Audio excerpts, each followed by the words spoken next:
எங்களோடு பேசுகிற தெய்வம், இன்றைக்கும் எங்களோடு பேச வல்லவர். இந்த இடத்துல கூடி வந்திருக்கிற எங்களோடு ஒவ்வொருவரோடு பேசுகிற என்னை தாழ்த்துகிறேன். நீங்க இல்லாமல் எங்களால் ஒன்று செய்ய முடியாது என்பதை நாங்கள் விசுவாசிக்கிறோம். அற்புதமாய் நடத்தும் இயேசுவின் நாமத்தில் பிதாவே.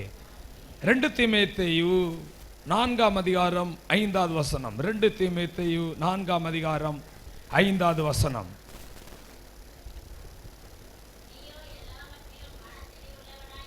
போதும். நீயோ எல்லாவற்றிலும் மன தெளிவு உள்ளவனாய் இரு. இப்ப நீங்க ரொம்ப வசனத்தை கவனிக்கணும். அப்போஸ்தலனாகிய பவுல் ஒரு பெரிய ஒரு ஊழியக்காரர், தீமோத்தேயு ஒரு சின்ன ஒரு ஊழியக்காரர். பெரிய ஊழியக்காரர் பவுல் சின்ன ஊழியக்காரராகிய தீமோத்தேயுக்கு சொல்லுகிறதா, நீ எல்லாவற்றிலும் மன தெளிவுள்ளவனாயிரு. இந்த சபையின் போதகராக நான் இந்த வார்த்தையை உங்களுக்கு சொல்லுகிறேன். நீங்கள் எல்லாவற்றிலும் மன தெளிவு உள்ளவர்களாய் இருங்கள். அல்லேலூயா. நான் யார் என்ற தெளிவு நமக்கு வேண்டும். நான் என்ன செய்ய வேண்டும் என்கிற தெளிவு வேண்டும். கர்த்தருடைய நாமத்திற்கு மகிமை உண்டாகட்டும். நான் ஒரு தேவனுடைய பிள்ளை என்ற ஒரு தெளிவு நம்ம வாழ்க்கையில தேவை. இன்னைக்கு நிறைய பேர் பார்த்தீங்கன்னா குழப்பத்தில் தான் இருக்காங்க. கிறிஸ்தவர்களுக்குள்ளாகவும் நிறைய குழப்பம். ஆனா நீ குழம்பி போகாத. உன்னை குழப்புகிற மக்கள் நிறைய பேர் இருப்பாங்க. இந்த உலகம் குழம்பி போயிருக்கிறது. அப்படிப்பட்டதான சூழ்நிலைகளிலும் பலவிதமான சூழ்நிலைகளையும் கடந்து போக வேண்டியது இருந்தாலும், நீயோ தேவனுடைய மனிதனே, எல்லாவற்றிலும் நீ மனத்தெளிவுனவனாயிரு. ஆமேன்.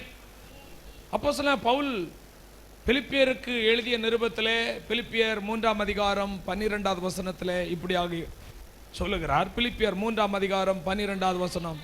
நான் அடைந்தாயிற்று எண்ணாமல் கிறிஸ்து இயேசுவினால் நான் எதற்காக பிடிக்கப்பட்டேனோ அதை நான் பிடித்து கொள்ளும்படி ஆசையாய் தொடருகிறேன். ஒரு அசைன்மெண்ட்.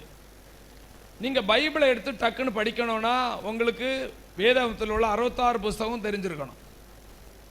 ஆதியாகமும், யாத்திராகமும், லேவியராகமும், எண்ணாகமும், உபாகமும்னு சொல்லிட்டு வெளிப்படுத்தல் வரைக்கும் என்ன பண்ணணும் உங்களுக்கு புஸ்தகம்.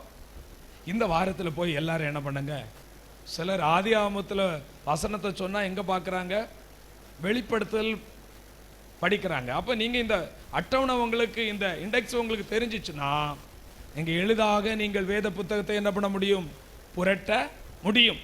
நான் அடைந்தாயிற்று, இல்லை என்றால் நான் முற்றிலும் தேறினேன் என்று எண்ணாதபடி நான் எதற்காக பிடித்து கொள்ளப்பட்டேனோ அதை பிடித்து கொள்ளும்படி ஆசையாய் தொடர்கிறேன். உங்கள் ஒவ்வொருவரை குறித்து ஆண்டவர் ஒரு நோக்கத்தை வைத்திருக்கிறார். உங்கள் ஒவ்வொருவரை குறித்து ஒரு திட்டத்தை வைத்திருக்கிறார். இந்த சபையை குறித்து ஒரு திட்டத்தை வைத்திருக்கிறார். சபையிலே உங்களை கொண்டு வைத்ததை குறித்து ஒரு திட்டத்தை வைத்திருக்கிறார். பொதுவாகவே நமக்கு எல்லாருக்கும் ஒரு நோக்கம் உண்டு. நான் யார் என்ற ஒரு தெளிவு வேணும். நித்திய ஜீவனுக்குள் கொண்டு சேர்க்க வேண்டும் என்பதற்காக தான் ஆண்டவர் உங்களையும் என்னையும் ஆண்டவர் தெரிந்தெடுத்தார். அல்லேலூயா. எங்கு போய் சேரணும்? பரலோக ராஜ்யத்தில் போகணும். இந்த உலகத்து வாழ்க்கையில நமக்கு தந்த வேலைகளை எல்லாம் வெற்றிகரமாக செய்து முடிக்கணும். அப்போஸ்தலன் பவுல் சொல்றாரு, நல்ல போராட்டத்தை போராடினேன், ஓட்டத்தை முடித்தேன் என்று சொன்னது போல வெற்றிகரமாக அந்த வேலைகளை செய்து முடித்து விட்டு நாம் எங்கு போய் சேரணும்? பரலோக ராஜ்யத்துக்கு போகணும். அல்லேலூயா. எத்தனை பேருக்கு புரிகிறது? ஆமேன் சொல்லுங்க. ஒரு அல்லேலூயா செலுத்துங்க. ஆமேன். இந்த உலகத்தில் நமக்கு தந்த வேலைகள் உண்டு. அவைகளை நாம் செய்து முடித்து விட்டு தீமோத்தேயுவுக்கு அவர் எழுதும்போது, நீ சுவிசேஷனுடைய வேலையை செய், ஏனென்றால் நீ அதற்காக அழைக்கப்பட்டாய். உண்மைதான். இந்த உலகத்திலே உங்கள் ஒவ்வொருவருக்கும் ஒரு பொறுப்பு இருக்கிறது. குடும்பம் ஒரு பொறுப்பு, பிள்ளைகள் ஒரு பொறுப்பு, வேலை நமக்கு தந்த வேலைகள் பொறுப்பு, ஊழியம் பொறுப்பு. இவைகளெல்லாம் பொறுப்புகள் இருந்தாலும் இவைகளெல்லாம் நாம் வெற்றியாய் செய்து முடித்துவிட்டு கடைசியாக நாம் எங்கு போய் சேர வேண்டும்? அந்த நித்திய ராஜ்யத்திற்குள்ளாக போக வேண்டும். ஆமென். நான் எதற்காக பிடிக்கப்பட்டேன்? இந்த உலகத்தில் உள்ள வேலைகளை செய்து இந்த உலகத்தோடு மடிவதற்கு மட்டும் ஆண்டவர் என்னை பிடிக்கவில்லை. முடிவிலே நான் போய் சேர வேண்டிய என்னுடைய அப்பாவுடைய வீடு உண்டு. என்னுடைய சொந்த வீடு உண்டு, பூமிக்குரிய கூடாரமாகிய நம்முடைய வீடு அழிந்து போனாலும் கைகளால் ஆமென் கட்டப்படாத நித்திய வீடு நமக்கு பரலோகத்திலே உண்டு. எத்தனை பேர் நம்புகிறோம்? ஆமென். அப்ப பாருங்க, நித்திய ஜீவனுக்குள்ளாக கொண்டு போய் சேர்க்க வேண்டும் என்பதை தான் ஆண்டவர், அந்த வார்த்தையின் தெளிவை உடையவர்களாக நாம் இருக்க வேண்டும். நான் நித்திய ஜீவனுக்கு உரிய நபர், நான் ஒரு தேவனுடைய பிள்ளை, நான் பரலோக ராஜ்யவாசி. அதற்காக தான் என்னை ஆண்டவர் அழைத்தார், தெரிந்தெடுத்தார். இந்த உலகத்திலே நான் இருக்கும் பொழுது நமக்கு பல பொறுப்புகள் இருக்கலாம், ஆனால் கடைசியாக இந்த உலகத்தை வேலையை செஞ்சிடலாம், ஆனால் அங்கே போய் சேராம இருந்துடக்கூடாது. லாஸ்ட் கோல் நமக்கு என்னது? அந்த நித்திய ஜீவன். அல்லேலூயா. உலகத்திலே பணத்தை சம்பாதித்து உலகத்தோடு அழிந்து போவது தேவ சித்தம் அல்ல. உலகத்திலே பணத்தை சம்பாதித்து உலகத்தோடு அழிந்து போகும்படியாக ஆண்டவர் நம்மை அழைக்கவும் இல்லை. அல்லேலூயா. கழிந்த நாள் உபவாச ஜெபத்தில் நான் ஒரு காரியத்தை சொன்னேன். உனக்கு தந்த 24 மணி நேரமும் நீ வேலை செஞ்சு பணத்தை சம்பாதிப்பதற்கு அந்த நேரத்தை கர்த்தர் தரவில்லை. ஹார்ட் ஒர்க்கருக்கெல்லாம் பார்த்தீங்கன்னா 8 ஹவர், செக்யூரிட்டி போன்ற ஆட்களுக்கெல்லாம் வேலை 12 ஹவர். இதை நீ செய்து இதில் உள்ள வருமானத்தை வச்சு உன் குடும்பத்தை நீ நடத்தினால் போதும், கர்த்தர் நடத்துவார். மீதி நேரத்திலே கொஞ்சம் குடும்பத்துக்கு செலவு பண்ண வேண்டும், மீதி நேரத்திலே கொஞ்சம் கர்த்தருக்கு செலவு பண்ண வேண்டும். இதை தான் நாம் பார்த்தோம். உலகத்திலே பணத்தை சம்பாதிப்பதற்கு மட்டும் ஆண்டவர் நம்மை அழைக்கவில்லை. உலகத்திலே சம்பாதித்து ஓடி ஓடி லாஸ்ட்ல இந்த உலகத்தோடு நீ அழிந்து அந்த நரகத்துக்கு போக ஆண்டவர் உன்னை அழைக்கவில்லை. இந்த உலகத்தில் உள்ள ஓட்டம் ஜெயமாக முடிய வேண்டும் என்றும், கடைசியாக உன் ஓட்டத்தின் ஜெயத்தின் ஆமென் ரிசல்ட் என்ன அப்படின்னா, நீ ஜெயமா ஓடினா நீ அங்க அந்த நித்திய ஜீவனுக்குள்ளாக நீ போய் சேர முடியும். கரங்களை உயர்த்தி ஆண்டவரை ஸ்தோத்திரம் பண்ணுவோமாக. ஒரு வசனத்தை நாம் தெளிவாக புரிந்து கொள்ள வேண்டும் தேவ பிள்ளைகள். 1 கொரிந்தியர் 15ஆம் அதிகாரம் 19வது வசனத்தை நீங்கள் படித்து பார்க்கும் பொழுது, இம்மைக்காக மாத்திரம், 1 கொரிந்தியர் 15:19, இம்மைக்காக மாத்திரம் நாம் கிறிஸ்துவின் மேல் நம்பிக்கை உள்ளவர்களாக இருந்தால் எல்லா மனுஷரை பார்க்கலும் பரிதபிக்கப்பட்டவர்களாக இருப்போம். அல்லேலூயா. இம்மையில பணத்தை சம்பாதிப்பதற்கும் உலகத்துல பதவியை சம்பாதிப்பதற்கும் இந்த உலகத்துல நான் நல்லா இருக்கணும் என்பதற்காக மற்றும் கடவுளை தேடுகிற ஒரு கூட்டத்தார் உண்டு. உலகத்துல நான் நல்லா இருக்கணும், நான் செய்கிற காரியம் வாய்க்கணும்,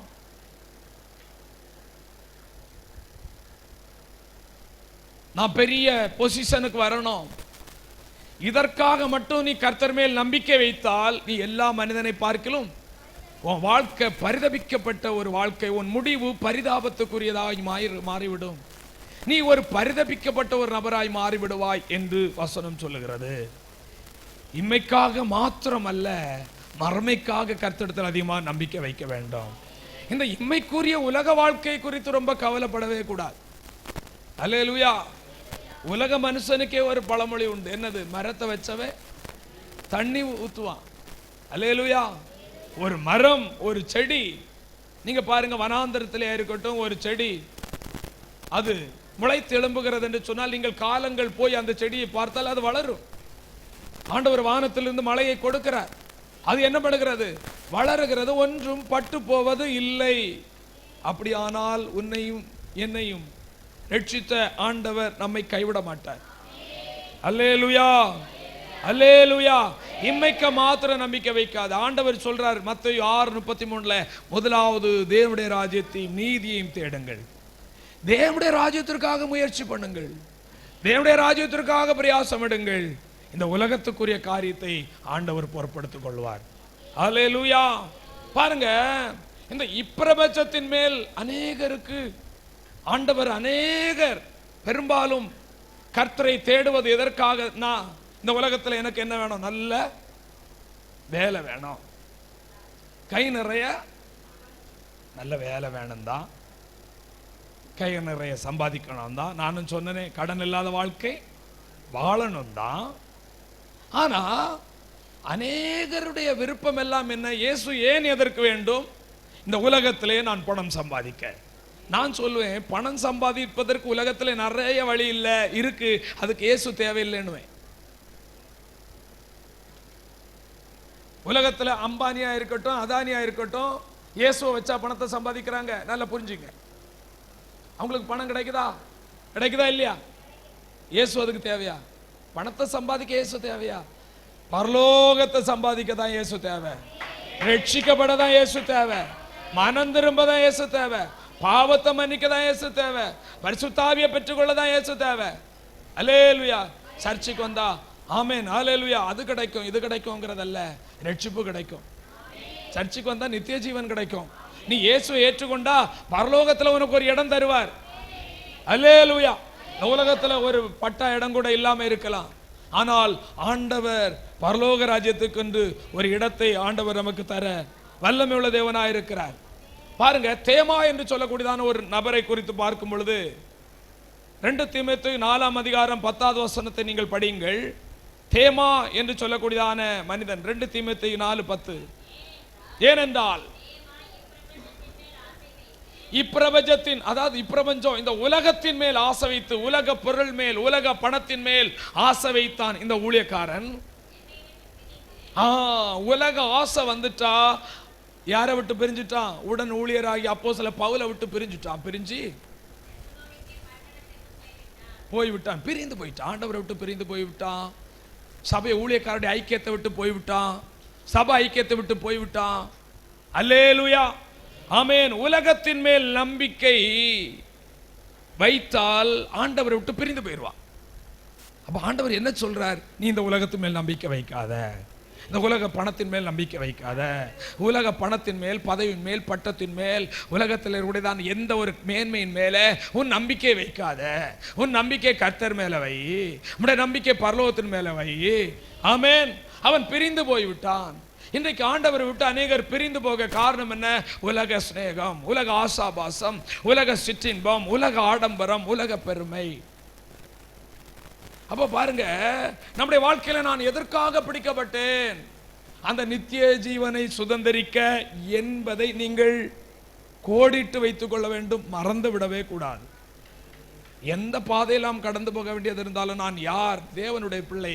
ஏன் என்னை தேவனுடைய பிள்ளையாய் மாற்றினார்? அவர் தன்னுடைய ராஜ்யத்தின் சுதந்திரவாளியாய் என்னை மாற்றும்படியாக, ஆமென், புத்திர சுவாரத்தை எனக்கு தரும்படியாக கர்த்தர் என்னை தெரிந்தெடுத்தார். எத்தனை பேருக்கு கிடைக்காத பாக்கியத்தையும் ஸ்லாக்கியத்தையும் கர்த்தருடைய பிள்ளைகளாகிய நமக்கு தந்திருக்கிறார் என்றால் எதற்காக?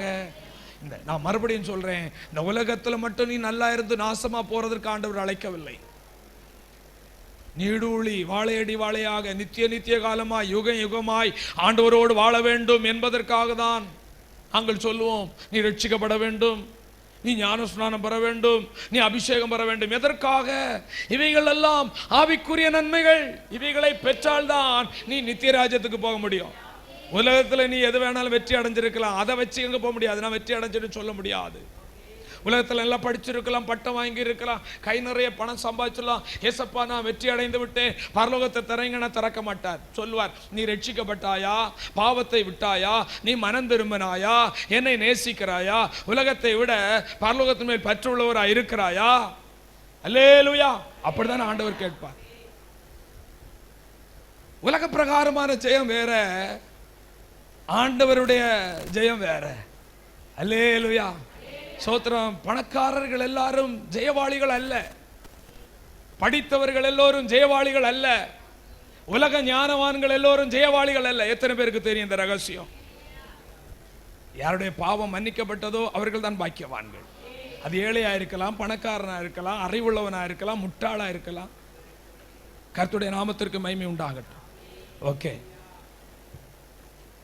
இன்றைக்கு நம்மை இப்ப தெளிவில்லாம சில நேரத்தில் நம்ம இருக்கிறோம்னு வைங்க. நம்மை தெளிவுபடுத்துகிற 3 காரியங்கள் உண்டு. அதே போல தெளிவுபட்ட 3 மனிதர்களை குறித்து நாம் இன்றைக்கு சுருக்கமாக தியானிக்க போகிறோம். நமக்கு தெளிவை தருகிறது எது? முதலாவது சங்கீதம் 19:8 வேத வசனம். வேத வசனம் நமக்கு தெளிவை தருகிறது. சங்கீதம் 19:8. அடுத்த பகுதி, கர்த்தருடைய கற்பனை தூய்மையும் கண்களை தெளிவிக்கிறதுமாய் இருக்கிறது. அல்லேலூயா. தெளிவில்லாத குழப்பமான சூழ்நிலையில நம்ம இருக்கிறோம் அப்படின்னா என்ன பண்ணணும்? வேத புத்தகத்தை திறந்து வைத்து என்ன பண்ணணும்? படிக்கணும். நிறைய கிறிஸ்தவர்கள் இன்னைக்கு ஞாயிற்றுக்கிழமை தூசை தட்டிட்டு என்ன பண்றாங்க, சர்ச்சுக்கு வரும்போது பைபிளை தேடிட்டு சர்ச்சில் வந்து பைபிள் சொன்ன அந்த வசனமும் என்ன பண்ணல, எடுக்க தெரிய மாட்டேங்குது. ஆதியாமத்தை சொன்ன வெளிப்படுத்தலுக்கு போறதும், வெளிப்படுத்தலுக்கு போனா ஆதியாமத்துக்கு போறதும் தெரிய மாட்டேங்குது. பைபிள்ல என்ன பண்றது இல்லை, வீட்லையும் படிக்கிறது இல்லை, காட்டிலையும் படிக்கிறது இல்லை, ஒன்றும் படிக்கிறது இல்லை.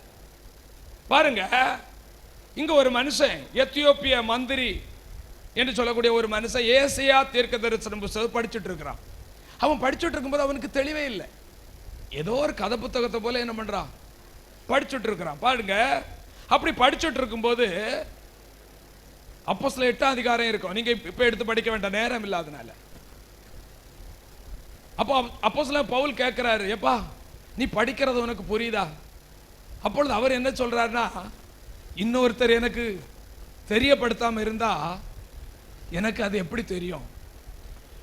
அதுக்காக தான் இன்னைக்கு நாங்க ஊழியக்காரங்களை சபையில வச்சிருக்கிறார். வேதத்தை எடுத்து பகிர்ந்து போதிப்பதற்கு தான் வைத்திருக்கிறார். இதை கேட்கிற நீங்கள் அதில் நீங்கள் தெளிவடைய வேண்டும். வேத வசனம் புரியலைன்னா, அந்த காலங்களில் எல்லாம் வேத வசனம் தெரியலைன்னா விசுவாசிகள் ஊழியக்காரங்களுக்கு போன் அடிச்சு இந்த வசனம் என்ன, இதுல உள்ள வியாக்கியானம் என்ன, இதுல உள்ள அறிவு என்னன்னு கேட்பாங்க. இன்னைக்கு ஏன் கேட்கல? இன்னைக்கு வேத வசனத்தை கையில வைக்கிறத விட அதிகமா எதை தான் கையில வச்சுட்டு இருக்கிறாங்க? Mobile phone. வீட்டுல எப்ப பார்த்தாலும் எதுல தான் நோண்டிட்டு இருக்கிறான். ஆமென். வசனம் சொல்லுகிறது, இரவும் பகலும் அவருடைய வேதத்தில் தியானமாயிருக்கிற மனிதன் பாக்கியவான். இரவும் பகலும் போனின் மேல் தியானமாயிருக்கிற மனிதன் பாக்கியவான். இரவின் பகலும் சேட்டின் மேல் தியானமாயிருக்கிற மனிதன் பாக்கியவான் என்று சொல்லவே இல்லை. வாட்ஸ்அப்பின் மேல், பேஸ்புக்கின் மேல், ட்விட்டரின் மேல், வேற என்னதுமா, இன்ஸ்டாகிராமா, எந்த கன்றாவியும் நமக்கு தெரியாத வரைக்கும் தந்தோதம். அல்லேலூயா, அல்லேலூயா, அல்லேலூயா. ஆமா, இப்படி சொல்லி பழவங்க. வீட்டில் சும்மா கிடக்கும்போது என்ன சொல்லுங்க, அல்லேலூயா, அல்லேலூயா, அல்லேலூயா. மா திறந்தது போல இருக்காது, சவுண்ட் பட்டன் நல்லா வரும். அல்லேலூயா. ஏன், எங்க இருந்து வருது, எங்க இருந்து வருது? அல்லேலூயா, ஆமென். வீட்டில் கத்திட்டே கிடடா, அந்த மாதிரி பேலம் ஓடிடும். கத்த நல்லவர். 4 பிள்ளைகளை சொல்லி கொடுங்க, கத்துங்கடா அல்லேலூயா. நீங்க தான் கத்த மாட்டேங்கிறீங்க, அதுங்களாய் கத்தட்டுமே. நல்லது. இப்போ ஏசாயா தீர்க்கதரிசன புத்தகத்தை இப்போ பிலிப்பு என்ன பண்றாரு, விளக்கி சொல்றாரு. என்ன விளக்கி சொல்றாரு? இந்த என்ன விளக்கம் தெரியுமாப்பா? இயேசு முழு உலகத்தின் பாவத்தையும் அவர் மேல் ஏற்றாரு. உன்னுடைய பாவத்தை ஏற்றாரு, என்னுடைய பாவத்தை ஏற்றாரு. பாவம் அறியாத அவரை பிதாவாகிய தேவன் பாவமாக்கினார் நமக்காக. நாம் வாழ வேண்டும் என்பதற்காக, நாம் நித்தியராஜ்யம் போக வேண்டும் என்பதற்காக இயேசு நம்முடைய பாவத்தை அவர் ஏற்றுக்கொண்டார். சிலுவையிலே பாவத்தை சுமர்ந்து தீர்த்தார், மரித்தார், அடக்கம் பண்ணப்பட்டார், உயிரோடு எழுந்தார். இப்பொழுது இயேசுவை யாரெல்லாம் விசுவாசிக்கிறார்களோ அவர்கள் ரட்சிக்கப்படுகிறார்கள். ரட்சிக்கப்பட்டதற்கு அடையாளம் என்னது? ஞானஸ்நானம் பெறுகிறார்கள். ஞானஸ்நானம் பெறுகிறவர்களுடைய பெயர்தான் நித்திய ஜீவனிலே எழுதப்படும், ஜீவ புஸ்தகத்திலே எழுதப்படும் என்று சொல்லி இவர் விளக்கி சொல்றார். புரியாத ஒரு வேத பகுதியை படித்துட்டு இருக்கிற ஒரு மனிதனுக்கு ஒரு தேவ ஊழியர் விளக்கி சொன்ன உடனே அவரே கேட்கிறார். அந்த வசனத்தை எடுத்து படிங்க. அப்போஸ்தலர் 8ஆம் அதிகாரம். அதற்கு பிலிப்பு 36வது வசனம். இவ்விதமாய் அவர்கள் வழி நடந்து போகையில், இப்போ வசனத்தை விளக்கி சொல்லிட்டு போறாங்க. தண்ணீர் உள்ள இடத்திற்கு வந்தார்கள். அப்பொழுது மந்திரி, பிலிப்பு ஞானஸ்நானம் சொல்லல, நல்ல புரிஞ்சுடுங்க. ஊழியக்காரர் விசுவாசியை பார்த்து ஞானஸ்நானம் எடு, இந்த வருஷம் ஞானஸ்நானம் எடு, இயேசு வந்துருவாரு, ஞானஸ்நானம் சொல்லல. இங்க யார் ஞானஸ்நானம் கேட்கிறா? தண்ணீர் உள்ள ஓடத்துக்கு வந்தார்கள். அப்பொழுது மந்திரி, இதோ தண்ணீர் இருக்கிறதே. ஊழியக்காரரே, மந்திரி வாலண்டியர் கேட்கிறார், தண்ணீர் இருக்கிறதே, நான் ஞானஸ்நானம் போறதுக்கு ஏதாவது தடை இருக்கா? நான் தான் மனம் திரும்பிட்டேன், பாவத்தை அறிக்கை பண்ணிட்டேன், நான் பரிசுத்த வாழ்க்கைக்கு என்ன ஒப்பு கொடுத்துட்டேன். அல்லேலூயா. பலர் எதுக்கு ஞானஸ்நானம் எடுப்பாங்க? கல்யாணத்துக்கு ஞானஸ்நானம் எடுப்பாங்க. எனக்கு நல்ல வேலை கிடைச்சா ஞானஸ்நானம், அப்படியெல்லாம் ஞானஸ்நானம் யாரும் எடுக்கக்கூடாது. எனக்கு நல்ல வேலை கிடைச்சா ஞானஸ்நானம் எடுப்பேன், எனக்கு நல்ல வாழ்க்கை கிடைச்சா ஞானஸ்நானம். ஞானஸ்நானம் யார் எடுக்கணும்? ரட்சிக்கப்பட்டு மனம் திரும்பினா அவங்க தான் ஞானஸ்நானம் எடுக்கணும். இப்போ மனம் திரும்பினவன் உடனே ஞானஸ்நானம் எடுத்துருவான். நான் சென்னைக்கு வரும்பொழுது 1996 சென்னைக்கு வந்தேன். ஆனால் ஊரில் ரட்சிக்கப்பட்டேன். சென்னையில் வந்து வெட்டுவாங்கனி பகுதியிலே IPA சபை என்று ஒன்று ஓலை போட்டிருந்து அப்போ பாஸ்டர் பிரபாகரன் ஆனால் பிரபாகரன் பேர் எனக்கு மறக்காது. அவர் நல்ல ஹைட்டாக இருப்பார், நல்லா ஸ்ட்ரிக்ட். அங்கே அந்த தெருவிருந்து பாத்திரம் நான் தான் கழுவேன், நான் தான் சுத்தம் பண்ணுவேன், சபையை நான் தான் சுத்தம் பண்ணுவேன், ஓலையா கொட்டி கிடக்கும் நான் தான் சுத்தம் பண்ணுவேன், என்கிட்ட தான் சாவி இருக்கும். அல்லேலூயா. எல்லா காரியத்தையும் நாங்கள் பார்ப்போம். அப்போ அவர் சபைக்கு அன்னைக்கு தான் முதல்ல இங்கே சென்னைக்கு வந்த உடனே அவர் சொல்றாரு, அடுத்த வாரம் ஞானஸ்நானம் இருக்குது, யாரெல்லாம் ஒப்பு கொடுக்குறேன்னு கேட்ட உடனே எனக்கு ஒரே பயம். இன்று நீ மரித்தால் எங்கே போவாய் என்பதை இப்பொழுதே சிந்தை செய்கல்லான பாவியே, எங்கே ஓடுவாய் நீ, எங்கே ஓடுவாய்? சிங்கம் போல் விரைந்து மனிதர் மரண தூதன் வருகிறான். எங்கே ஓடுவாய் நீ, எங்கே ஓடுவாய்? சிங்கம் போல் விரைந்து மரண தூதன் வருகிறான். பாஸ்டர் ஸ்டீபன் 55 வயதிலே மரித்து போனார். மரணதூதன் எப்பொழுது வேண்டுமானாலும் வரலாம், இயேசுவும் எப்பொழுது வேண்டுமானாலும் வரலாம். இதை ஊர்ல இருக்கிற சபையில இருக்கிற கன்வென்ஷன் பிரசங்கியார் எனக்கு பிரசங்கம் பண்ணிட்டு போயிட்டார். ஐயோ, எனக்குள்ள ஒரே கலக்கம். என்னைக்கு ஞானஸ்நானம் எடுப்பேன், என்னைக்கு ஞானஸ்நானம் எடுப்பேன், என்னைக்கு ஞானஸ்நானம் எடுப்பேன்? எனக்கு ஞானஸ்நான அறிவிப்பு கேட்ட உடனே இன்னைக்கு நான் செத்தா பரலோகம் போனோம், இன்னைக்கு இயேசு வந்தா பரலோகம் போனோங்கிற ஒரு தீர்மானத்தில் உடனே பேரை கொடுத்தேன். அதே வாரம் புகாரி கடல்ல போய் எனக்கு ஞானஸ்நானம் கொடுத்தாங்க. அல்லேலூயா. ஒரு அல்லேலே சொல்லத்து. அல்லேலூயா. யாரும் சொல்லல, அம்மாட்ட கேட்கல, அப்பாட்ட கேட்கல, என்னுடைய ஆத்மாவுக்கு யாரும் உத்தரவாதம் இல்லை. இன்னைக்கு நீ மரிச்சா பரலோகம் போனோம்னா நீ ஞானஸ்நானத்துக்கு ஒன்று ஒப்பு கொடுக்கணும். இன்னைக்கு இயேசு வருகை இருக்குமே ஆனால் நீ உன்னை ஞானஸ்நானத்துக்கு ஒப்பு கொடுக்க வேண்டும். நீ ரட்சிக்கப்பட்டாயா, நீ மனம் திரும்பினாயா, இயேசுவை ஏற்றுக்கொண்டாயா, ஞானஸ்நானம் வசனத்தின் தெளிவு அடைஞ்சிட்டா ஞானஸ்நானம் ஒப்பு கொடுத்துருவாங்க. கரங்களை உயர்த்தி ஆண்டவரை ஸ்தோத்திரம் பண்ணுவோம். ஹல்லேலூயா. கர்த்தர் நல்லவர், கர்த்தருடைய நாமத்திற்கு மகிமை. ஹல்லேலூயா. வேற எந்த புஸ்தகத்தை படிச்சாலும் உங்களுக்கு குழப்பம் குறையாது, குழப்பம் அதிகம் ஆகும். பிசிக்ஸ் படிச்சா குழப்பம் குறையுமா அதிகமா? வர்ஷினி அதிகம் ஆகும். பாட்னி படிச்சா எல்லாம், அதாவது கெமிஸ்ட்ரி படிச்சா H2O என்ன வேற என்ன தெரியாது நமக்கெல்லாம். அல்லேலூயா. ஆமென். பாருங்க, இதெல்லாம் என்ன ஆகிரும்? குழப்பம் வரும். நீங்க எந்த புக்கை படிச்சாலும் குழப்பம் வரும். இப்போ நீங்க மொபைல்ல பார்த்துட்டு சமையல் குறிப்பு, சமையல் ஆட்கள் நிறைய பேர் சொல்றான், இன்னைக்கு இதை சாப்பிடாத, காலையில இதை சாப்பிடு, மதியானம் இதை சாப்பிடு, சாயங்காலம் ஒன்று சாப்பிடுன்னு ஒருத்தன் சொல்லுவான். அதை மாற்றி இன்னொருத்தனை பார்த்து சொல்லுவான். அவன் சொல்லுவான், காலையில் இதை சாப்பிடு, மதியானம் அதை சாப்பிடாத, இப்படி தான் போட்டு குழப்புவானுங்க என்று சொல்லிட்டு அவனே சொல்லுவான். இப்படி தான் போட்டு குழப்புவானுங்க, என்ன பண்ணாத நீ இதை. இன்னொருத்தன் வருவான், ரெண்டையும் சாப்பிடாத, இதை சாப்பிடு அப்படின்வான். இப்போ மொத்தத்தில் குழம்புறது யாரு? குழம்புறதெல்லாம் நம்ம தான், குழப்புறதெல்லாம் மற்றவங்க. யார் குழம்புனாலும் நீங்க குழம்பக்கூடாது. அல்லேலூயா. நீங்க நிறைய புக்ஸ் படிக்கிறதுனால குழம்பி போயிருவீங்க. எங்க ஊர்ல ஒரு ஆள் இருந்தார், கொஞ்சம் வயசானவர். அப்பொழுது அவரை பார்த்தீங்கன்னா குளக்கரையில் தான் அவர் நடந்துட்டு திரிவார். ஆற்றங்கரை, குளக்கரை, அதோ பட்டர்ஃப்ளை போகுது, பிஸ், அந்த பட்டர்ஃப்ளையை பிடிக்கணும், இப்படியே பேசிட்டு ஒரு மாதிரி அவருக்குள்ளே பேசிட்டு போவார், பணாத்திட்டு போவார். நான் எங்கள் வீட்டில் வந்து கேட்டேன், அம்மா நான் சின்ன வயசு, இவர் என்ன ரொம்ப பதட்டிட்டு ஒரு மாதிரியா போறாரு, பட்டர்ஃப்ளைன்றாரு, அதுன்றாரு, அங்கே ஒரு பட்டர்ஃப்ளையும் இல்லை ஆனால் பட்டர்ஃப்ளைன்றாரு. எப்பா, இவர் தான் இந்த ஊரில் அதிகமாக படித்தவர். அல்லேலூயா.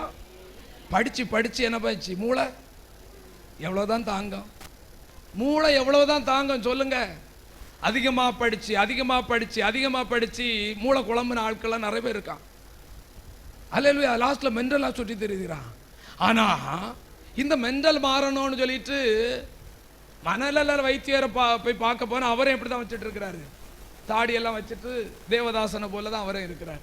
அவருக்கும் ஏதோ ஒரு ஃபெயில்வர். புரியுதுங்களா உங்களுக்கு? ஆமாம். அப்போ பாருங்க, அவரும் அப்படிதான் இருக்கிறார். அவர் என்ன சொல்லுவார்? எனக்கு தூக்கம் வரையிலன்னு என்ன சொல்லுவார்? உனக்கு தூக்கம் வரணும் அவ்வளோதானா?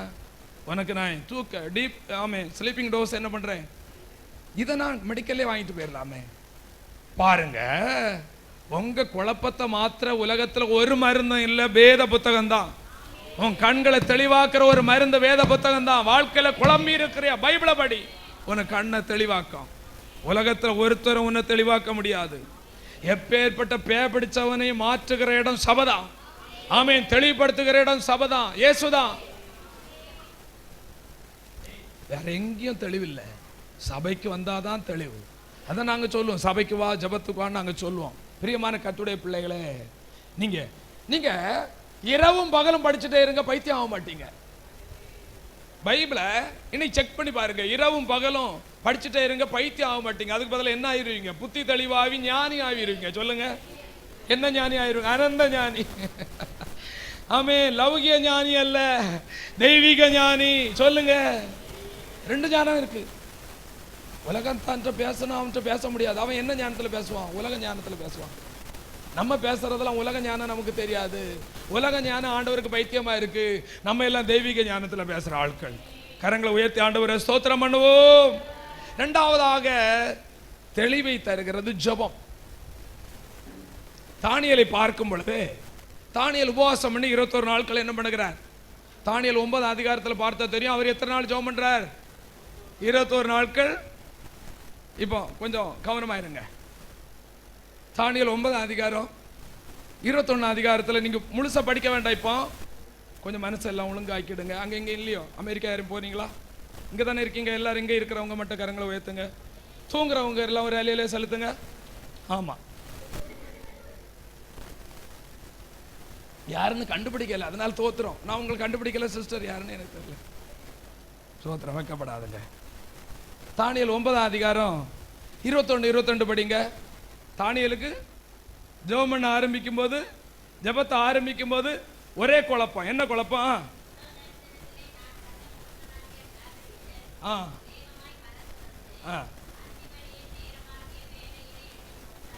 பாருங்க, அந்தி பலி நேரமாகிய வேளையிலே என்னை தொட்டார். சபையிலே பக்கத்துல கரத்தை பிடிச்சு சொல்லுங்க. சபையிலே எல்லாம் கரத்தை பிடிச்சிருங்க. 21 நாட்கள் ஜெபம் நடந்து கொண்டிருக்கும் போது, பலி செலுத்துகிற நேரத்தில் குழம்பி போயிருந்த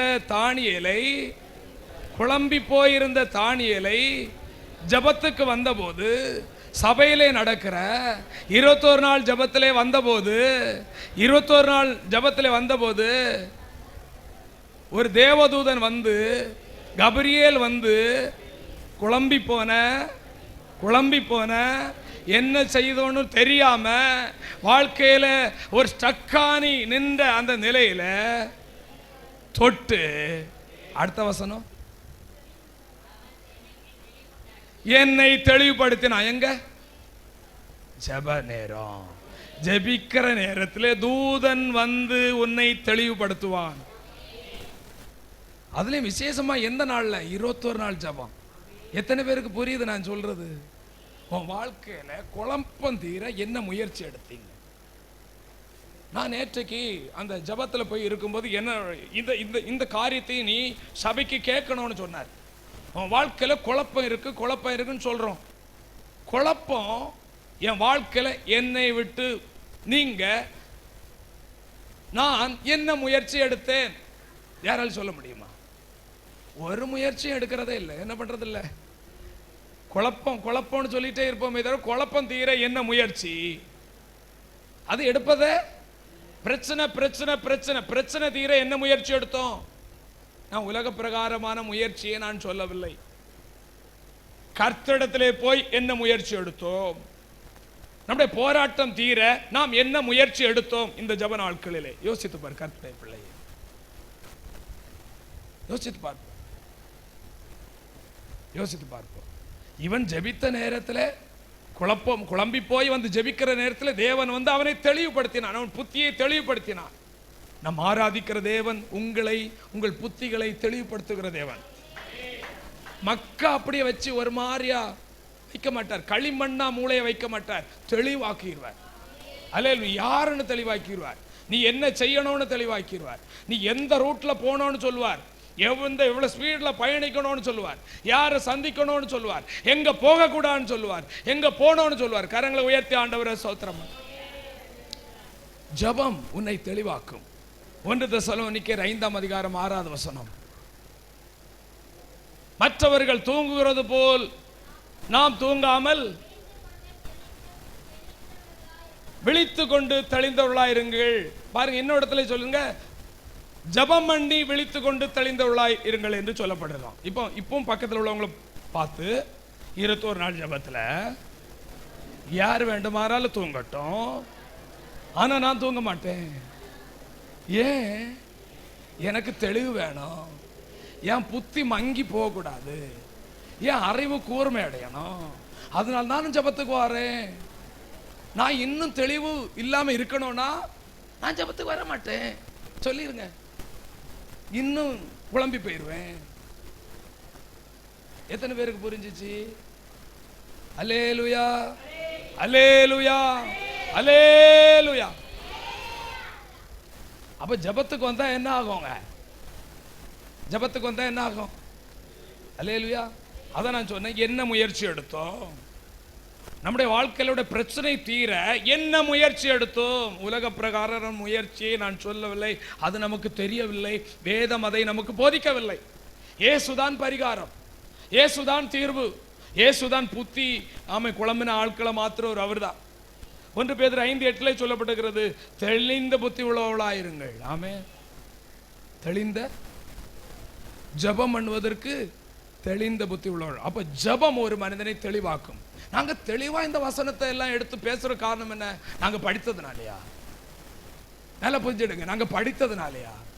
நாங்க அறிவாளி அதனாலயா? என்ன எங்க குடும்பங்கள் எல்லாம் பெரிய ஜமீன்தார் குடும்பமா? அல்லேலூயா. என்ன நாங்க பழகின ஆட்கள் எல்லாம் பெரிய பெரிய நல்ல வித்துவான்களா, ஞானவான்களா? ஏன் இந்த வசனத்தை சொல்ல முடிகிறது? ஜபம் பண்ணுகிறதுனால தான். ஜபந்தான் ஒரு மனிதனுடைய வாழ்க்கையை தெளிவுள்ளதாக மாற்றும். அப்ப எத்தனை பேர் உங்களை ஒப்பு கொடுக்குறீங்க, நான் அதிகமாக ஜபிக்கணும், ஜபம் வேண்டாம் ஜபம் வேண்டாம்னா நான் குழம்பிட்டு கிடக்க வேண்டியதான். வீட்டில் பூட்டிட்டு, வீட்டில் என்ன பண்ணணும்? பூட்டிட்டு கிடந்தா எப்படி கிடக்க வேண்டியதா? குழம்பி போய் இருக்க வேண்டியதா? கர்த்தருடைய நாமத்திற்கு மகிமை உண்டாகட்டும். நாட்கள் பொல்லாதவைகளாகிறபடினால் காலத்தை பிரயோஜனப்படுத்திக் கொள்ளுங்கள். நீங்க குழப்பத்தோடு இருப்பது தேவனுடைய சித்தம் அல்ல என்று எத்தனை பேர் விசுவாசிக்கிறீங்க? ஆண்டவர் சொல்ல, நீயோ எல்லாவற்றிலும் சொல்லுங்க. நீங்களே உங்களை பார்த்து சொல்லுங்க, உங்க பேரை சொல்லி. சியாம், நான் சொல்றேன், ஜூலியஸ், நீ எல்லாவற்றிலும் மன தெளிவாயிரு. நீங்க சொல்லுங்க, குழம்பியா இருக்க சொன்னேன் சொல்லுங்க. சங்கர் சாமுவேல் ஆகிய நான் சொல்லும் ஐயா, வாயத்தரையா. சியாம் வாயத்தர. சங்கர் சாமுவேல் ஆகிய நான், சியாம் ஆகிய நான், சுதாகர் ஆகிய நான், எரேமியாவாகிய நான். என்னடா எரேமியா எங்க இல்ல, ஏதோ இருப்பார்.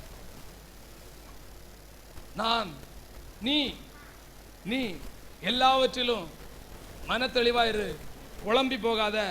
குழப்பம் தீரணும்னா பைபிளை படி, குழப்பம் தீரணும்னா சர்ச்சுக்கு வா, குழப்பம் தீரணும்னா ஜபம் பண்ணு. வீட்லையும் ஜபம் பண்ணு, காட்டிலையும் ஜபம் பண்ணு, சர்ச்சிலையும் ஜபம் பண்ணு, எல்லா இடத்துலையும் ஜபம் பண்ணு. உன் கையை உயர்த்தி ஜபம் பண்ணு, கரங்களை உயர்த்தி ஆண்டவரை ஸ்தோத்திரம் பண்ணுவோம். அடுத்ததாக பார்க்கும்போது உன் குழப்பத்தை மாற்றுகிறவர் பரிசுத்த ஆவியானவர். 2 தீமோத்தேயு 1:7, 2 தீமோத்தேயு 1:7,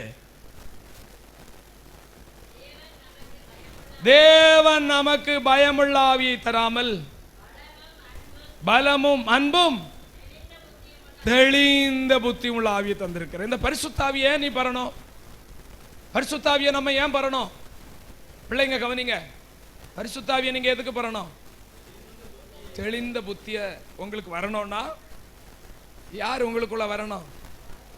பரிசுத்த ஆவியானவர் வரணும். அப்ப நீங்க கேட்கணும், பரிசுத்த ஆவியானவர் எனக்குள்ள வாரும், என்னை தெளிந்த நபராய் மாற்று. ஏன்னா பரிசுத்த ஆவியானவர் தெளிவானவர். இவர் நமக்குள்ள வந்தா எல்லா குழப்பத்தையும் மாத்திடுவார். ஆவியானவர் வந்துட்டா ஒரு குழப்பத்துக்கு இடமே இல்லை. ஆவியானவர் உங்களுக்குள்ள வந்து ஒரு வார்த்தை பேசிட்டார்னா, உங்க குடும்பத்தில் வந்துட்டார்னா, ஆமே உங்க வாழ்க்கையில வந்துட்டார்னா குழம்பி போகவே மாட்டீங்க. அல்லேலூயா. நான் சேமிட்ட சொன்னேன், என்ன படிக்கணும்னு குழப்பம். அப்ப நான் சொன்னேன், உபவாச நாள்ல வந்து என்ன பண்ணு, ஜெபம் பண்ணு. என்ன படிக்கணும் உபவாசம் பண்ணி கேளு. ஆவியானவர் லீட் பண்றது போல எந்த மனிதனும் லீட் பண்ண முடியாது என்று சொன்னேன். அவர் ஒரு குழுவை கொடுப்பார், எனக்கு ஒரு குழு கொடுங்க. எத்தனையோ பேர் ஆண்டவற்றை ஜெபம் பண்ண போது எந்த ஸ்கூல்ல படிக்கணும்னு சொல்லும் போது அந்த ஸ்கூலை காட்டி இருக்கிறார். எத்தனையோ பேர் நான் சாட்சி கேட்டிருக்கிறோம், எந்த காலேஜுக்கு போகணும் அந்த காலேஜை காட்டி இருக்கிறார். என்ன படிப்பு படிக்கணும்னு காட்டி இருக்கிறார். மனுஷ புத்திட்ட கேட்க கூடாது, மனுஷன்ட்ட என்ன பண்ணக்கூடாது. அப்படி மனுஷன்ட்ட கேட்கணும். எப்பேற்பட்ட மனுஷன்ட்ட கேட்கணும்? நல்ல உலக அறிவுள்ளவன்ட்ட கேட்கக்கூடாது. நல்ல ஜெபம் பண்ணி ஞானவான்கள் இருப்பாங்க தெரியுமா? நல்ல படிச்ச நல்ல ஜெபம் பண்ணுகிற ஆட்கள் இருப்பாங்க. நல்ல படித்த நல்ல ஜெபம் பண்ணுகிற ஆட்கள் இருப்பாங்க பார்த்தீங்களா? அவங்கள்ட்ட கேட்கணும். அவங்கள்ட்ட கேட்டா கரெக்டா சொல்லுவாங்க. கரங்களை உயர்த்தி ஆண்டவரை ஸ்தோத்திரம் பண்ணுவோம். உலக பிரகாரமான மனிதர்கிட்ட கேட்டா அந்த மூளையே குழப்பம். அவனுக்கே எப்படி இருக்கான்? அவங்கள்ட்ட எப்படிதான் இருக்கும்? சொல்லுங்க, எப்படி இருக்கும்? ஒரு காரியத்தை ஒழுங்கா செய்ய மாட்டாங்க, குழப்பமா இருக்கு. அப்ப அந்த ஆள்கிட்ட நம்ம போய் கேட்டா நமக்கு இப்படிதான் இருக்கும் பதில். அப்ப பரிசுத்த ஆவியானவர் கேட்டா அவர் மட்டும்தான் உலகத்துல குழப்பம் இல்லாதவர். பரிசுத்த ஆவியை பெற்ற நபர்கள்ட்ட கேட்கும்போது அவர்கள் சரியா லீட் பண்ணுவாங்க. கரங்களை உயர்த்தி ஆண்டவரை சொல்றேன். அப்ப நான் சொன்னேன், உபவாச நாட்களை வந்து ஜெபம் பண்ணி, ஆண்டவரே எனக்கு ஒரு வழியை காட்டுங்க, ஒரு குழு காட்டுங்க, ஒரு குழு கொடுங்க, அதன்படி நீங்க போங்க. உங்க எதிர்காலம் நல்ல மேன்மையா இருக்கும். பிள்ளையுடைய படிப்பா இருக்கட்டும், வேலையா இருக்கட்டும், எதுவா இருந்தாலும் யார் நம்மளை லீட் பண்ணணும்? நமக்கெல்லாம் தெரிஞ்சது இவ்வளவு இடம் தான் நமக்கு தெரியும். அதுக்கு மேல என்ன இருக்கு? என்ன இருக்கு? அதுக்கப்புறம் என்ன இருக்குன்னு தெரியுதா? நம்ம கண்ணெல்லாம் கிட்ட பார்வை, சொல்லுங்க. ஆனா ஏசப்பாவுடைய பார்வை அதுக்கு அங்க என்னன்னு தெரியும், அதுக்கப்புறம் என்ன எனக்கு தெரியும், எல்லாமே அவருக்கு தெரியும். அவர் அனந்த ஞானி. அப்ப யார்கிட்ட கேட்கணும்? அல்லேலூயா. உலகத்துல ஞானி ஞானின்னு கேட்டுட்டு யார்கிட்ட போய் ஏமாந்துடாதுங்க. கரங்களை உயர்த்தி ஆண்டவர் ஸ்தோத்திரம். உபவாசம் பண்ணி ஜெபம் பண்ணா ஆண்டவர் உங்களுக்கு காட்டுவார். கரங்களை உயர்த்தி ஆண்டவரை ஸ்தோத்திரம் பண்ணுவோம். கர்த்தர் நல்லவராக இருக்கிறார். இரண்டாவதாக புத்தி தெளிவு அடைந்த சில மனிதர்களை குறித்து நாம் பார்க்க போகிறோம். புத்தி தெளிவு அடைந்த சில மனிதர்கள் இன்றைக்கும் இருக்கிறார்கள். இன்றைக்கும் உலகத்துல இருக்கிறார்கள். வேதாகமத்திலும் சிலர் இருந்தார்கள். ஒரு காலத்துல புத்தி குழம்பி போனவங்க. அதற்கு பிறகு இயேசு அவங்களை எல்லாம் என்ன பண்ணிட்டாரு? புத்தி தெளிவடைய செய்த பின்பு அவனுடைய வாழ்க்கையோட குணாதிசயங்களை பார்ப்போம். பாருங்க, மார்க் 5ஆம் அதிகாரம் 2 5 வரைக்கும் ஒரு மனிதனை பார்க்க போகிறோம். மார்க் 5 2 5. ஒரு மனுஷனுக்குள்ள பிசாசு வந்துச்சு. அந்த மனுஷனுக்குள்ள உடனே அவனுடைய வாழ்க்கையில இருக்கக்கூடிய புத்தியெல்லாம் குழம்பி போச்சு. பாருங்க, அவன் எங்க இருந்தான்? கல்லறையில இருந்தான். அவனுடைய குடியிருப்பு எங்க இருந்தது? கல்லறையில இருந்தது.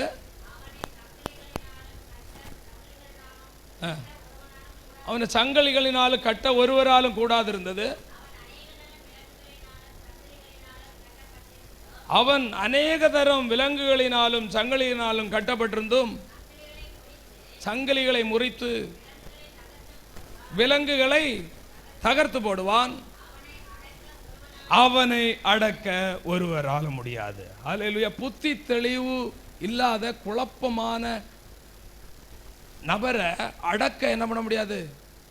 என்ன சொன்னாலும் அடங்க மாட்டான். சில ஆட்களை பார்த்துருப்பீங்க, அடங்கவே மாட்டான். காரணம் என்ன? அவனுக்குள்ள என்ன இருக்கு? புத்தி மாறாட்டம் இருக்கு, புத்தி தெளிவில்லை. யாரும் அப்பாவும் அடக்க முடியாது, அம்மாவும் அடக்க முடியாது, சகோதரனை அடக்க முடியாது, மனைவியும் அடக்க முடியாது, கணவனை அடக்க முடியாது, சபை பாஸ்டரும் அடக்க முடியாது. அல்லேலூயா. காரணம் என்ன? இவனை அடக்க ஒருத்தரால முடியல. அதான் இயேசு வந்தார் அடக்கிறது. இயேசுக்கு மட்டும்தான் இவன் அடங்குவான். இயேசு வந்து அடக்குன. அது மட்டும் இல்ல, 5வது வசனத்தை பார்த்தீங்கன்னா அவன் எப்படிப்பட்ட ஆளா இருந்தான்? அவன் எப்பொழுதும் இரவும் பகலும் கல்லறையில இருப்பான். இன்னைக்கு நீங்க பாத்தீங்கன்னா கல்லறையில எல்லாம் ஒரு கூட்டம் இருக்கும், பார்த்துருக்கிறீங்களா? அதுல என்ன கூட்டம்? புத்தி தெளிவு இல்லாத கூட்டம், தண்ணி அடிக்கிற கூட்டம். சொல்ல கரெக்ட் தான். கல்லறை தோட்டம் எங்க சுடுகாடோ அங்கதான் இருக்கான், அங்கதான் போவான். நல்ல ஆட்கள்கிட்ட ஐக்கியம் வச்சுக்க மாட்டான். கல்லறைகளில் இருந்து கூக்குரல் இட்டான். தேவையில்லாத கூக்குரல் எந்த வீட்டில் கேட்குதோ அந்த ஆளுக்கு என்ன இல்லை? புத்தி தெளிவு இல்லை. உங்க வீட்டில எல்லாம் அதெல்லாம் கேட்காது. அல்லேலூயா. ஏன்னா நம்ம சபையில வந்து புத்தி தெளிவா இருக்கிறோம். ஏன்னா 21 நாள் ஜெபத்தில் நம்ம எல்லாம் என்ன பண்ணி இருக்கிறோம்? வந்திருக்கிறோம், அப்படித்தானே? அதனால நம்ம வீடுகள் எல்லாம் அந்த கூக்குரல் சவுண்டே என்ன ஆகாது. ஒருத்தன் அளவுக்கு அதிகமா வீட்டில் கூக்குரல் போட்டான்னா அவனுக்கு என்ன இருக்கு? புத்தி மாறாட்டம் இருக்கு. ஆனா இப்படிப்பட்டதான மனுஷனை ஆண்டவர் என்ன பண்ணிட்டாரு? மாற்றிட்டார். எப்படி மாற்றிட்டார்? அவனுக்குள்ள இருந்த லேகியோன் பிசாச ஆண்டவர் என்ன பண்ணிட்டார்? துரத்தின போது இவன் எனக்குள்ள என்ன வந்து போச்சு? புத்தி தெளிவு வந்து போச்சு. மார்க் 5ஆம் அதிகாரம் 15வது வசனத்தை நீங்க படித்து பார்க்கும்போது, அப்போ ஒரு மனிதனுடைய முந்தின நிலை பிந்தின நிலை, அதாவது புத்தி தெளிவுக்கு முன், புத்தி தெளிவுக்கு பின். புத்தி தெளிவுக்கு முன்னாடி எப்படி எல்லாம் இருந்தான்? கல்லறையில இருந்தான், கூக்குரல் இட்டான், அடங்காதவனா இருந்தான், அடங்கா பிடாரியா இருந்தான். ஆனா அதுக்கப்புறம் எப்படி இருக்கிறான்? இயேசுவிடத்துல வந்து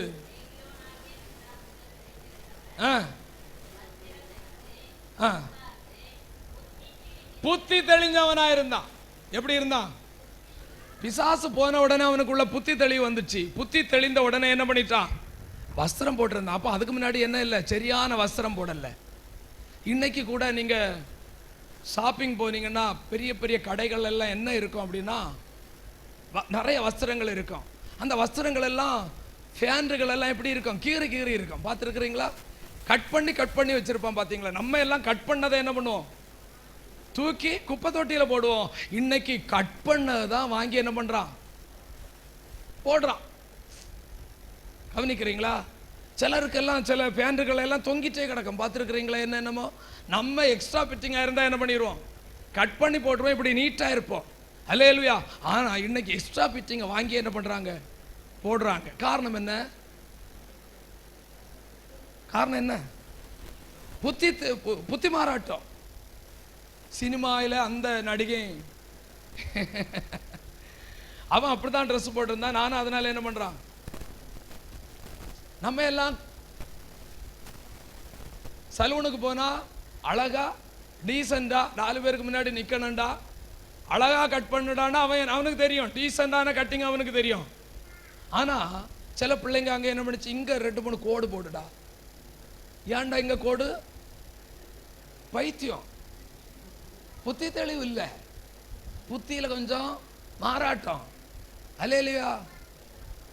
கர்த்தர் நல்லவன். அல்லேலூயா. அப்ப கீறி பண்ண பேண்ட் எல்லாம் வாங்குறவன் யாரு? பைத்தியக்காரன் தான். நீங்க பைத்தியக்காரனை பார்த்துருப்பீங்கன்னா என்ன பண்ணுவான்? கீறி போன பேண்ட், அழுக்கான பேண்ட் எல்லாம் தான் போடுவான். இன்னைக்கு ஜீன்ஸ்னு ஒண்ணு போடுறான், துவைக்கவே மாட்டான். தீ வச்சாலும் எரியாது. தீ வச்சு பாருங்களேன், எரியவே எரியாது. அந்த கையெல்லாம் தொடச்சு சில ஆட்களோட அதே ஒரு பாறை போல சிமெண்ட் பிடிச்ச போல இருக்க. சில ஆட்கள் கிட்ட போன கப்பு. யாரும் வர வேண்டாமா வாங்கிட்ட? ஏன் வருவான்? கர்த்தர் நல்லவர். கொஞ்சம் நீட்டா இருயா. நீட்டான வஸ்திரம் போடு. நல்லா இரு. கரங்களை உயர்த்தி ஆண்டவரை தோத்திரம் பண்ணுவோம். அல்லேலூயா. பாருங்க, புத்தி தெளிஞ்சவன் வஸ்திரம் போட்டுட்டு இருந்தான். புத்தி தெளிவுக்கு முன்னாடி வஸ்திரம் இல்லாம இருந்தா, இல்ல போட்ட அழுக்கு வஸ்திரம், இல்லைன்னா கிழிஞ்ச வஸ்திரம். இன்னைக்கு பொம்பளைங்க கூட எங்க பண்ணிருது? சில நேரம் கிழிஞ்சு போனதான் வாங்கி போடுது. இங்க கொஞ்சம் கட் பண்ணி போட்டுருக்கிறான், இதுல கொஞ்சம் கட் பண்ணி. இப்பவுமே சின்ன பிள்ளைகளுக்கு இப்படி காட்டுறான். கொஞ்ச காலம் தாண்டி என்ன ஆகுது? நாங்க அன்னைக்கு நேரத்துக்கு நாங்க 2 பாஸ்டர்ஸ் அப்படி ஒரு பிரேயர் முடிச்சுட்டு வரும் பொழுது ஒரு பொண்ணு ஒரு பையனுக்கு பின்னாடி இருந்திருக்கு. நான் அதை கவனிக்கல. இதெல்லாம் நம்ம பார்க்கறது வேலை, நமக்கு நிறைய வேலை இருக்கு இல்லையா? இதெல்லாம் பார்க்க வேணாம். அப்ப அவர் சொன்னார், பாஸ்டர் இது நியாயமானு கேட்டாரு. நான் சொன்னேன், என்னையா நியாயமானு நீர் கேட்குற அப்படின்னா, அவர் சொல்றாரு, இப்படி ஒருக்கா துணி போடணுமா? அப்ப பாருங்க, நான் என்ன சொல்ல வாரேன் அப்படின்னா, அது காரணம் என்ன? புத்தி தெளிவு. புத்தி தெளிவுள்ளவன் நல்ல நீட்டா போடுவான். அது ஆணா இருக்கட்டும் பெண்ணா இருக்கட்டும். அல்லேலூயா, அல்லேலூயா. ஆனா நம்ம பிள்ளைங்க எல்லாம் அப்படி இல்லை, எல்லாம் டீசெண்டான பிள்ளைங்க. அக்கா கர்த்தரை தோத்திரம் பண்ணுவோம். அதான் சோத்திரம் சொல்லுங்க. எல்லாம் நீட்டா இருக்கு பாருங்க, எல்லாம் நீட்டா. அல்லேலூயா. அதுங்க வீட்டிலையும் அப்படிதான் இருக்கான் நீட்டா, அவன் வெளியில போனாலும் அப்படிதான் இருக்குது. அல்லேலூயா. ஆமா. ஒரு பெண்ணு, அந்த சபைக்கு என்னன்னா நகை போடாத சபை. அங்க போறவங்க என்ன போடக்கூடாது? நகை போடக்கூடாது. இந்த பொண்ணு என்ன பண்ணோம், அம்மா வீட்டில் பார்க்கும்போது நகை போட்டிருக்கோம். அப்போ நாங்கள் கேட்டோம், ஏம்மா நீ நகை போட்டிருக்கிற, சபையில் நகை போடக்கூடாது. ஆமாம், நாங்கள் அங்கே போகும்போது கலத்தி வச்சிருவோம். சர்ச்சு முடிஞ்ச உடனே என்ன பண்ணுவோம், அங்கே பாஸ்டர் பாப்பாருன்னு என்ன பண்ணுவோம், நகையை கலத்திடுவோம். அங்கே முடித்த உடனே பஸ்ஸில் வந்து என்ன பண்ணுவோம், அழகாக போட்டுட்டு அங்கே வந்துடுவோம். பாஸ்டர், எங்களை பற்றி உங்களுக்கு தெரியாதா? அல்லேலூயா. யாருக்காக வாழ்கிறோம் நம்ம? நீ போட்டா போடு, போடாமல் இருந்தா போ. தீர்மானத்தில் உறுதியாயிரு. அல்லேலூயா, அல்லேலூயா. நம்ம அதனால இந்த கான்ட்ராவியெல்லாம் என்ன பண்றது இல்லை, பேசுறதே இல்லை. கர்த்தர் நல்லவர். அல்லேலூயா. அவருடைய விசுவாசம். வேண்டாம்னா விட்டுரு, வேணும்னா போடு. கர்த்தர் நல்லவராக இருக்கிறார். அடுத்ததாக பாருங்க, மார்க் 5:15 நீங்க படித்து பார்க்கும்போது 18 படிங்க. அவன் எங்க இருந்தான்? அவனுடைய விருப்பம் எப்படி இருந்தது? அவன் கர்த்தரோடு இருக்க விரும்பினான். அப்படிதானே? மார்க் 5:18 இல்லையா வசனம் இல்லையா? படிங்க.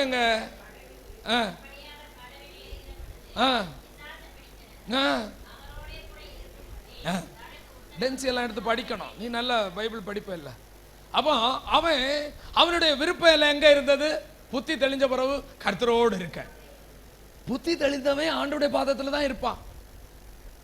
புத்தி தெளிவில்லாதவன் கண்ட ஃப்ரெண்டோட சுத்திட்டு தெரிவான். அல்லேலூயா. இப்போ உங்களுக்கு புரியுதா யார் ஆண்டவர் பேசுறாருன்னு? இப்போ நீங்க புத்தி தெளிவு உள்ளவங்களான்னு உங்களுக்கே தெரியும். தெரியுதா? தெரியும், நல்லா தெரியும். அமைதியா இருப்போம். அல்லேலூயா. அப்போ புத்தி தெளிந்தவன் ஆண்டவருடைய பாதத்தில் இயேசுவோடு இருக்கு. அவனுடைய விருப்பம் எல்லாம் என்னது? ஐயோ எப்படி கடந்த நான் என்ன ஆண்டவர் என்ன பண்ணார்? புத்தி தெளிவடைய செய்தார். இனி எனக்கு இயேசு பாதம் எனக்கு போதும், எந்த நாளும் ஆனந்தம். இயேசுவின் பாதத்தை விட்டு போகவே மாட்டான். மரியாள் தன்னை விட்டு எடுபடாத நல்ல பங்கை தெரிந்து கொண்டாள். இயேசுவின் பாதத்தில் இருவரும் கல்லறையில் இருந்தவன், அங்கே இங்கே தேவையில்லாத ஃப்ரெண்ட்ஸோட சவகாசம் வச்சவன், இன்னைக்கு அவனுடைய விருப்பம் எல்லாம் ஆண்டவரோடு இருக்கணும். கரங்களை உயர்த்தி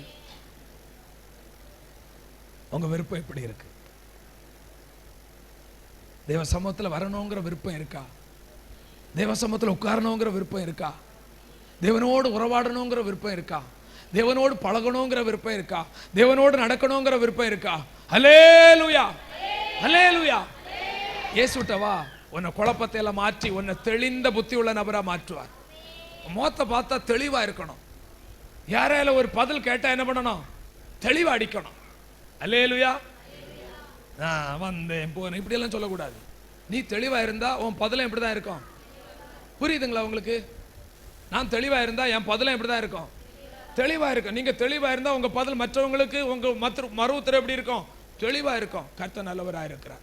இயேசு நம்ம தெரிந்தெடுத்தது அவரோடு இருக்கதா. இரண்டாவதாக இன்னொரு நபரை குறித்து பார்க்கிறோம், இளையகுமாரனை குறித்து பார்க்கிறோம்.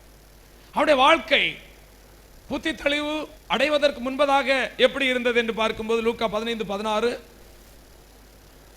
லூக்கா 15:16.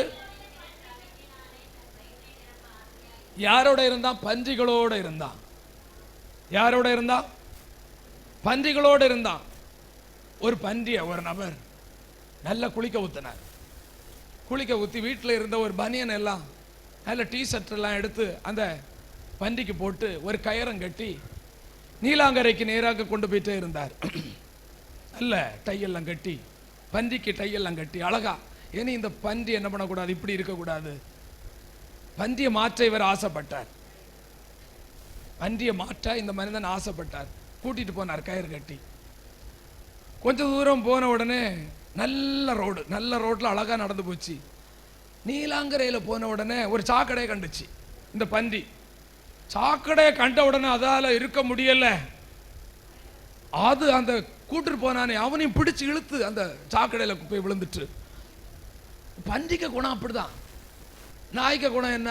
நாய் கக்கினதை மறுபடியும் சாப்பிடும். பன்றி என்ன பண்ணும்? சாக்கடையை காணாத வரைக்கும் பரவாயில்ல, கண்டுட்டா நான் தண்ணி அடிக்கவே மாட்டேன், ஆனால் ஒயின் ஷாப்பை கண்டா மட்டும் விடவே மாட்டேன். அல்லேலூயா, அல்லேலூயா. அதனால அந்த பக்கத்திலே போக மாட்டேன்.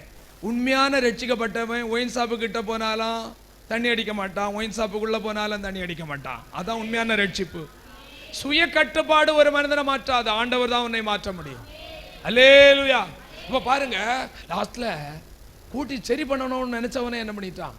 இந்த உலகத்துல சில பன்றிகளை போல உள்ள மனிதர்கள் உண்டு. அவர்களோடு நீங்க சேர்ந்தா ரொம்ப முக்கியம் என்னன்னா, எந்த மனுஷன் எனக்கு ஃப்ரெண்டு, உங்க ஃப்ரெண்டு யாருன்னு தெரிஞ்சா நீங்க யாருன்னு கண்டுபிடிக்கலாமா? ஒரு ஆராய்ச்சி. உங்க ஃப்ரெண்டு யாருன்னு தெரிஞ்சா, பண ஆசை உள்ளவன் உங்க ஃப்ரெண்டா இருந்தா நீங்க யாருன்னு தெரியும். நீங்க யாரு?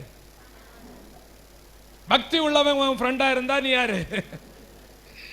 பரிசுத்தம் உள்ளவன் உன் ஃப்ரெண்டா இருந்தா, குடிகாரம் உன் ஃப்ரெண்டா இருந்தா நீ, குறை சொல்றவன் உன் ஃப்ரெண்டா இருந்தா சொல்லுங்க, நீங்க சொல்லுங்க, நான் சொல்லிட்டே போறேன்.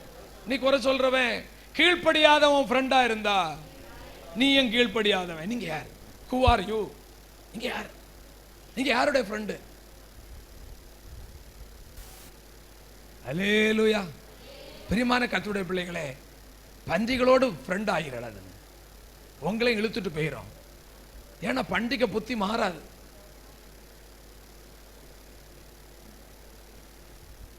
நாயை கழுவி நடு வீட்டில் வச்சாலும் அது என்ன ஆகாது? திருந்தாது. நல்ல மாட்டுக்கு ஒரே ஒரு முறை ஒரு வசனம் நமக்கு சொல்லிட்டா அதை விட்டு என்ன பண்ணிடவே கூடாதுங்க, மாறவே கூடாது. கர்த்தருடைய நாமத்திற்கு மகிமை உண்டாகும். பன்றிகளோடு ஐக்கியம் வைத்திருந்தான். இரண்டாவது 30வது வசனம், வேசிகளோடு ஐக்கியம் வைத்திருந்தான். 13வது வசனம், துன்மார்க்கர்களோடு ஐக்கியம் வைத்திருந்தான். அல்லேலூயா. பன்றிகளோடு ஐக்கியம் வைத்திருந்தான். பன்றி போன்ற மனிதர்களோடு, துன்மார்க்கம் நிறைந்த மனிதர்களோடு ஐக்கியம் வைத்திருந்தான். வேசிகளோடு ஐக்கியம் வைத்திருந்தான். தவறான பழக்கம், தவறான நடக்கை. இவன் பன்றியை போல உள்ளவன். என்னதான் டிப்டாப்பாவன் கோட்டு சூட்டு போட்டாலும் அத அந்த சூழ்நிலை கண்ட மாறிடுவான்.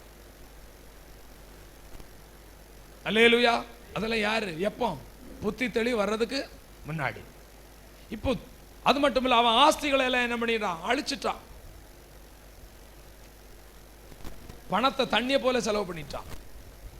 அதற்கு பின்பு புத்தி தெளிவுக்கு பின்னாடி என்ன நடந்துச்சு தெரியுமா? 15, 18, 17, 18.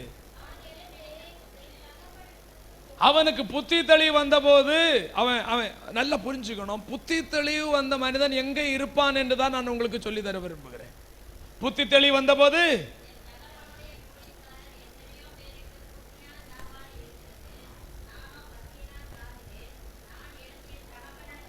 என் தகப்பனிடத்திற்கு போகணுங்கிற விருப்பம் வந்துச்சு. ஐயா, ஏசப்பாவுடைய பாதத்தில் இருக்கணும்னு உங்களுக்கு விருப்பம் வந்தா நீங்க எப்படிப்பட்டவங்க? நீங்க பேசுங்க. புத்தி தெளிந்தவங்க. இயேசுடைய பாதத்தில் இருக்க எனக்கு விருப்பம் இல்லைன்னா நான் சொல்லல, நீங்களே சொல்லிட்டீங்க. புத்தி என்ன பண்ணல, எனக்கு தெளிவடையல. அப்போ புத்தி தெளிவடையணும்னா ஏற்றதான் வரணும். புத்தி தெளிவடையணும்னால ஏசுட்டதான் வரணும். புத்தி தெளிந்த பிறகும் அவன் ஏசுட்ட தானா வந்துருவாங்க. கரங்களை உயர்த்தி ஆண்டவரை சோத்திரம். ஏசுட்ட இருக்க விருப்பம் இல்லை, ஜபிக்க விருப்பம் இல்லை, பைபிள் படிக்க விருப்பம் இல்லை. உலகத்தில் இருக்கக்கூடியதான சினிமா, சிலர் வந்துட்டு சினிமா ஆப் வாங்கி வச்சிருக்கிறாங்க மொபைல் போன்ல. அல்லேலூயா. அதே போல கேம் இப்படிக்குள்ள இளம் தலைமுறையை பார்த்தீங்கன்னா எப்போ பார்த்தாலும் என்ன விளையாடிட்டு இருக்குது? நிச்சயமா கையில் என்ன வந்துருங்க. நான் சொல்லக்கூடாது, அதெல்லாம் நீங்களே சொல்றேங்க. நான் அதெல்லாம் சொல்லக்கூடாதுன்னு நான் சொல்றது இல்லை. கை என்ன ஆயிரும்? இந்த கை கர்த்தரை துதிக்கிற கை. எப்போ பார்த்தாலும் கேம் விளையாடி நம்ம நேரம் எல்லாம் கேம். நிறைய பிள்ளைகளுக்கு மொபைல் ஃபோனில் என்ன இருக்கு? கேம், வீடியோ கேம், அந்த கேம், லொஸ்ட் கேம். இதெல்லாம் ஒரு நாள் நம்மளை என்ன ஆக்கிறோம்? இருக்கிற புத்தியையும், ஏற்கனவே புத்தி குறைவு இருக்கிற புத்தியையும் இந்த வீடியோ கேம், அந்த கேம், இந்த கேம் எல்லாம் விளையாடி, சினிமாவை பார்த்து, சீரியலை பார்த்து, மொபைலை நோண்டி, அல்லேலூயா, இருக்கிற புத்தியும் குறைஞ்சிருது. அப்போ நம்ம யாரோடு இன்னைக்கு கொஞ்சம் செய்தி உங்களுக்கு எல்லாரும் கொஞ்சம் வித்தியாசமா இருக்கலாம். நீங்க ஒரு புத்தி உள்ளவங்களா இருக்கணும். நீ எல்லாவற்றிலும் மன தெளிவா இருக்கணும். உன் குடும்பத்தை நடத்தணும்னா ஒரு புத்தி உள்ள ஆட்கள் தான் நல்லா நடத்தும். பைத்தியக்காரன் குடும்பத்தை சரியா நடத்த முடியுமா? எப்படி வைப்பான்னு நினைக்கிறீங்க? பைத்தியக்காரன் வீட்டை எப்படி வைப்பான்? எப்படி வைப்பான்? நான் முடிச்சிடறேன், சொல்லுங்க. ஒரு மாதிரியா இருக்கிறீங்களே, தப்பா பேசுறனோ? இல்ல, எப்படி வைப்பான்? ஆமா, அவன் எப்படி? பைத்தியக்காரன் எப்படி அப்படிதான் வீட வைப்பான். புத்தி தெளிஞ்சவன் எப்படி வைப்பான் வீட்டை?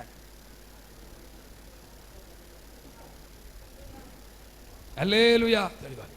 சரி, மூணாவது ஒரு காரியத்துக்கு நம்ம போயிடுவோம். மூணாவது காரியம் வரும்னா, 10 கன்னிகைகள் இருந்தாங்க. அதுல 5 பேர் புத்தி உள்ளவர்கள், 5 பேர் புத்தி இல்லாதவங்க. புத்தி இல்லாதவங்களுக்கு நடந்த சம்பவத்தை மட்டும் நான் சொல்லிடுறேன்.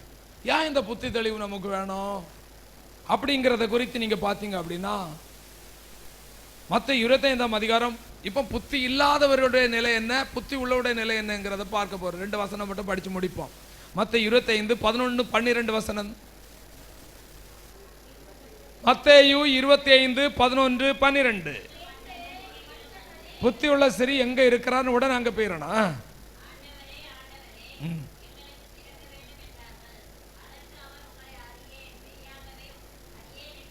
இயேசு வந்துட்டு போனதுக்கு அப்புறமா, இயேசு எப்போ வேண்டுமானாலும் வருவார். வந்துட்டு போனதுக்கு அப்புறம் ஆண்டவரே ஆண்டவரே எங்களுக்கு திறக்க வேண்டும் என்று இவர்கள் சொல்லும் போது இயேசு என்ன சொல்றார்?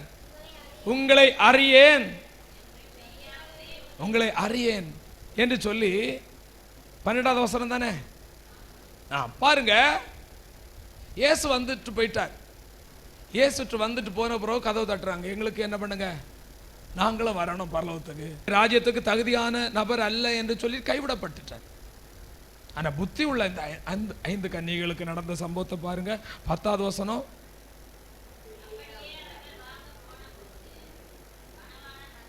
மணவாளன் வந்து விட்டார், ஆயத்தமாயிருந்தவர்கள் அவரோடு கல்யாண வீட்டுக்குள் பிரவேசித்தார்கள். அல்லேலூயா. இயேசு எப்ப வேண்டுமானாலும் வருவார். இல்லை என்றால் நம்முடைய மரணம் எப்ப வேண்டுமானாலும் நடக்கும். நாளைக்குரிய நாள் நம்முடைய நாள் அல்ல. நாளைக்கு உனக்கு தர்றேன் என்று ஆண்டவர் நமக்கு கையெழுத்து போட்டு தரவில்லை. அதே போல இயேசு எப்பொழுது வேண்டுமானாலும் வரலாம். நீங்கள் நினையாத நாளிலே மனுஷகுமாரன் வருவார். ஆதலால் நீங்களும், வசனம் தெரியாதா? ஆதலால் நீங்களும் வசனத்தை சொல்லுங்க, ஆயத்தமாயிருங்கள்.